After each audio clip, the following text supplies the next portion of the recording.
Human beings will do anything. Anything. I am convinced. That's why when all those beheadings started in Iraq, didn't bother me. I took it right in stride. A lot of people here were horrified. Ah, beheadings, beheadings. What, are you fucking surprised? Just one more form of extreme human behavior.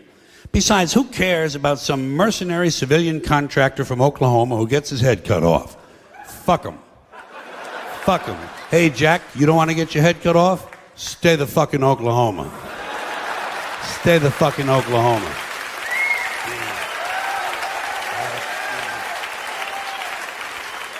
They ain't cutting off heads in Oklahoma, as far as I know.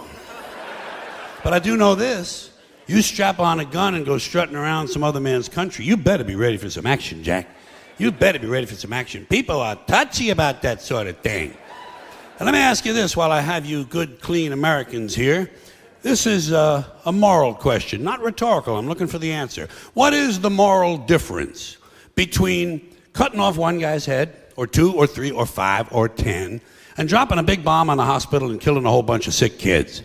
Has anybody in authority given you an explanation of the difference? I have not gotten an email on this. No one will talk to me. I haven't gotten a postcard, not a fucking instant message, nothing.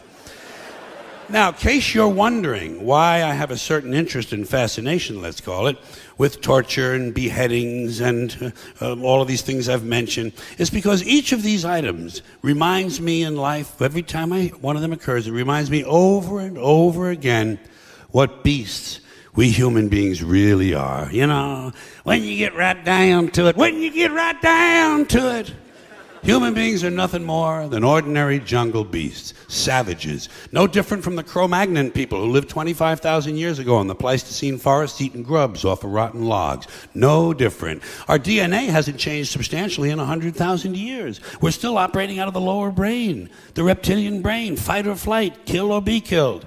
Now, we like to think we've evolved and advanced because we can build a computer, fly an airplane, travel underwater. We can write a sonnet, paint a painting, compose an opera. But you know something?